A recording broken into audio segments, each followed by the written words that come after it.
What is up, family? The master trader himself here. Today is a very important day. I'm so excited because I'm going to teach you supply and demand. This is one of the most important topics. I call it the heartbeat of trading. The moment a person understands supply and demand, like just understanding it fully, completely, and knowing how to trade it, trust me, you are good to go. You can just learn supply and demand and do trading, and you can still be a profitable trader. Trust me. So I'm from Trading Billions Academy. So let's get started.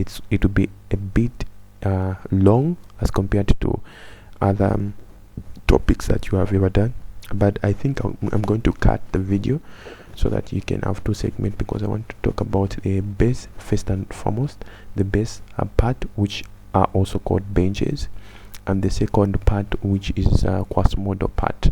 So basically, let's get started with the basis and supply and demand. So basically, you'd ask me, what is supply and demand? As always, so supply and demand zones are areas in which we expect a retracement or a reversal in a particular trend. So this is very important. Whenever we reach these zones, guys, what we expect is nothing less but a retracement. If not a retracement, we expect a reversal to happen in that particular trend. So basically, supply and demand is not support and resistance. This is what a lot of students make as a mistake. Supply and demand is not support and resistance. These are two different things. If you want to learn more about support and resistance, go and watch the support and resistance video. This is a supply and demand video. So by the end of this topic, you'll be able to differentiate between the two, between the what? Supply and demand, and support and resistance. You'll be able to differentiate the two. That's a thing. That's what the main reason I'm here. So trends of supply and demand. The trends of supply and demand, we have been talking about these movements. There are only three basic movements. I repeat again, three basic movements. We have the uptrend movement, which is a uptrend. We have the bearish trend. Let me just type here. Yes, we have the upward movement, yes, which is an uptrend or a bullish trend, and we have the downward movement, which is a downtrend, which is a bearish trend, and we have the sideways movement, which is a ranging. But we are talking about what? Supply and demand. Under which segment? Benches or bases. That's the thing that we are talking about. So these movements have specific names that I want you to get to understand today. So when we are talking about an uptrend, this movement in supply and demand is called a rally. So whenever you see an uptrend, always know that as far as supply and demand is called, this is called a rally as far as supply and demand is involved. So whenever the market is making a movement up, it's called a rally. This I've said. And in this particular kind of movement, always know that the buyers are in control of the market. So know that. So this is what I'm talking about. So moving from here going up there is called a rally, and moving here making a sort of a bench. Some people call it a bench, some people call it a base. And this moving from there going up there is an uptrend, right? So it's called a rally. So always know that this upward movement is called a rally. This is a base, this is a rally. I'm going to talk more about this. You're going to understand. So a downward movement in supply and demand is always called a drop. In supply and demand, always notice a downtrend is always called a drop, and always in this market sellers are in control. Always understand that. So this is a drop, this is a bench or a base, or then this is a drop again. So this is a drop, this is a drop, this is a base. But a ranging market is called a base. Always know this. So if you see a ranging market in supply and demand, always call it a base or a bench. So that's the thing. So as far as supply and demand is concerned, I want you to understand there are only four basic movement of supply and demand, and these four basic movements, we have the rally base rally, we have the drop base rally, we have the drop base drop, we have the rally base drop. Okay, so the rally, we said to say that when the market is moving from here down going up, there is called a rally. So an upward movement is called a rally, and we said a consolidative or a sideways market is called a base. So we are having a rally, we are having a base, and we are having another rally, because a movement from here going up is called a what? It is called a rally because it's a upward movement. So we have what we are calling the first kind of movement, a rally base rally. So in the second kind of movement, we have what we call the base drop rally. We are saying from moving from up going down is called a drop, and we are saying that a consolidative kind of movement is called a base, and an uptrend is called a rally. So we are having a drop base rally. I'm trying to be as fast as I can. I don't want this video to be very long, so if I'm too fast, make sure that you go through, you pause, you go through back, you repeat and get to know what we are talking about. Or you can go on the upper section of the video, ensure that you are just on the speed of the video. I'm just trying to be as fast as I can. Okay, so when we are talking about movements, right? Yes.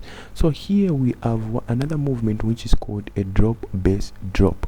We have another movement called a drop base drop.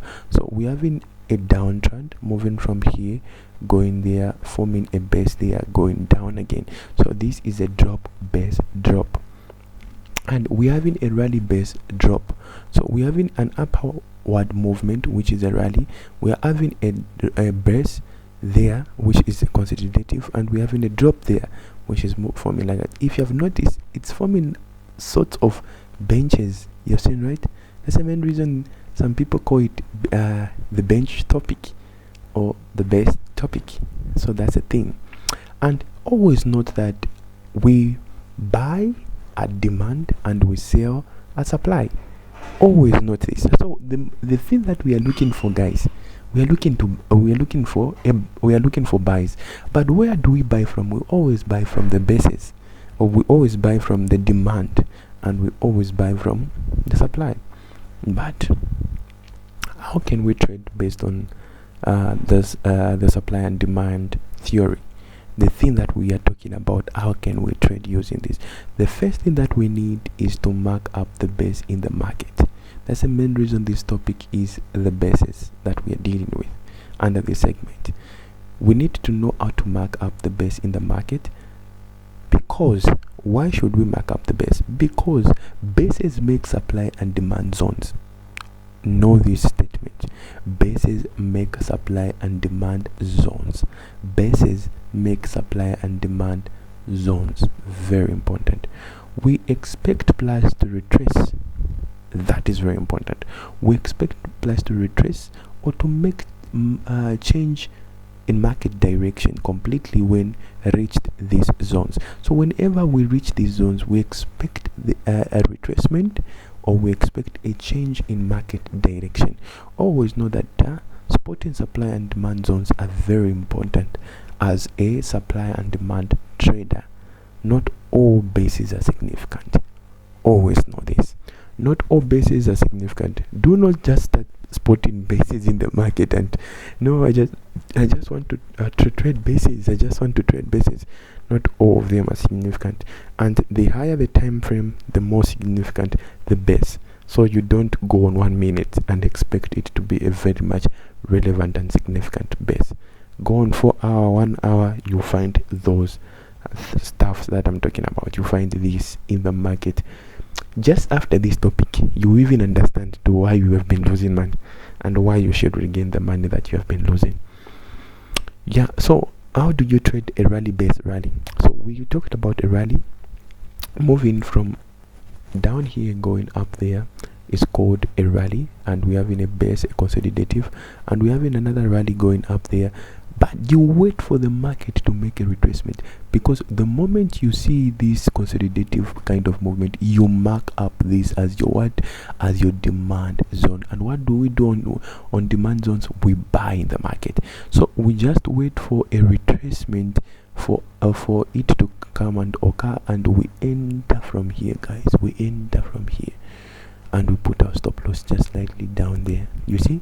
So I'm just showing you if a market is moving in an uptrend, guys. If the market is moving in an uptrend, this is how you spot your retracements. You spot your retracements based on bases. You just mark your base like that.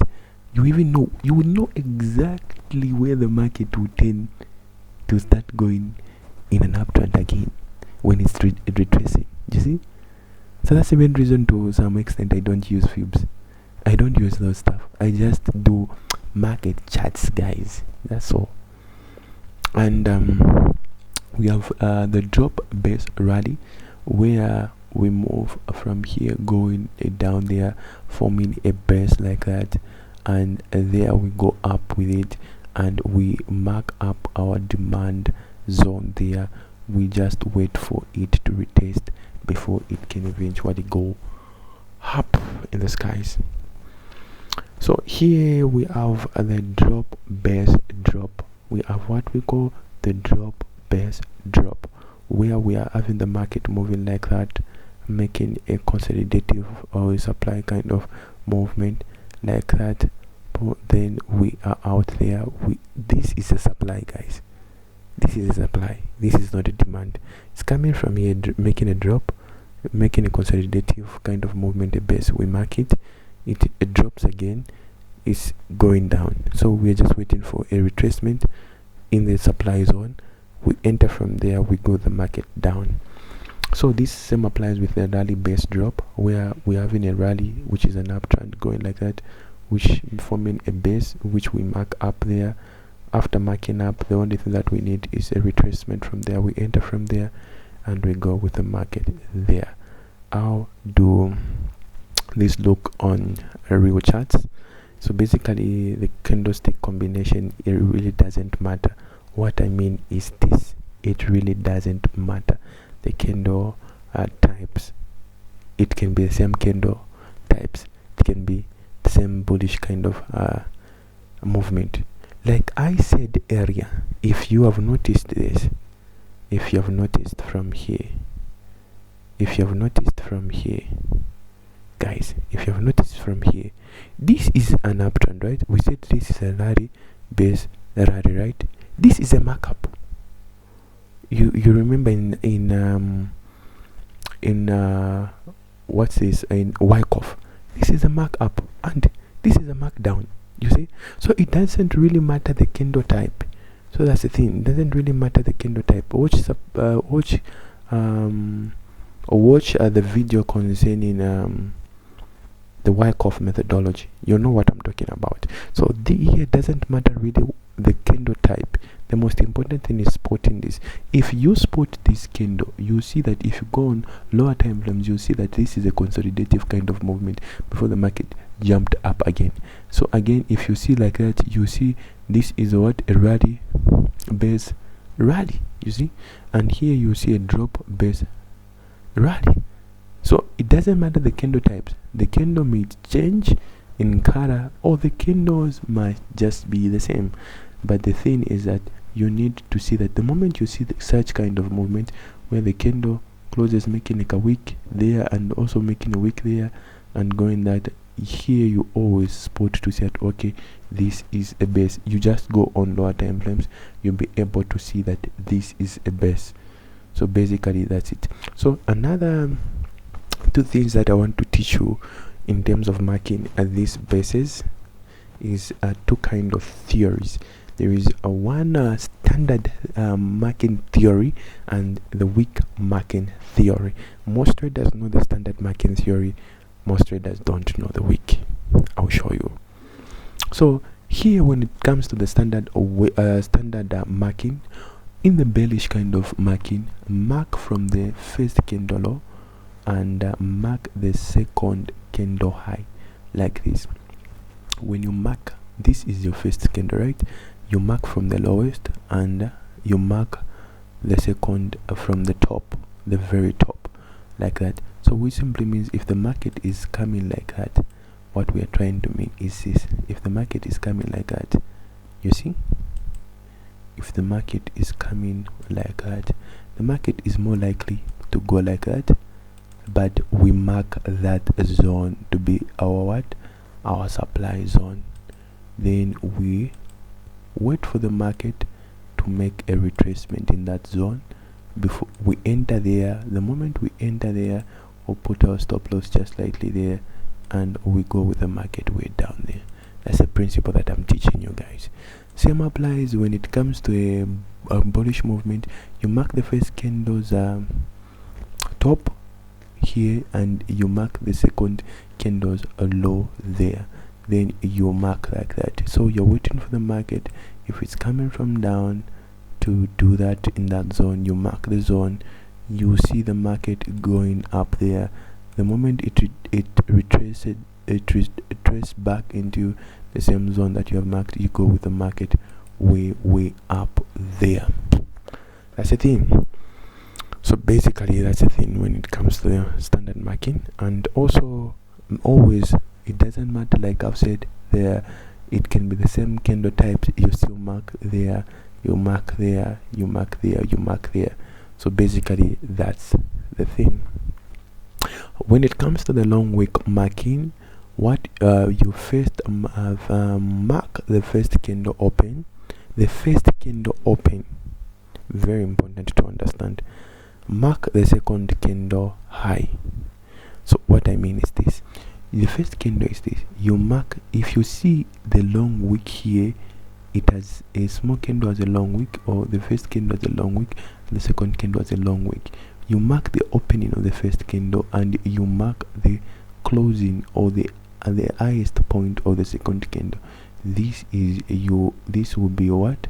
Your supply zone. When the market is coming like that, the market is more likely to come and retest here. You enter from here and you go with the market there. Same applies here. You mark from here, you mark from there, you see, right? You mark from there, you mark from there up to there. When the market is doing its funny when it's coming here, you see it come like that and it will go like that. You mark your zone. When it comes back again, you go with the market. So basically that's it when it comes to basis. So go on charts. Yes, we're going to go on charts, but ensure that you practice this by yourself. Trading is all by yourself. If you expect somebody to do this for you, trust me, you're not going to learn. So go on charts and mark those stuff up before we can actually jump into the zones in supply and demand. So I'm going to jump into this topic in the next video, but it's under the supply and demand segment. So that's the thing. See you in the next video. It's just a continuation.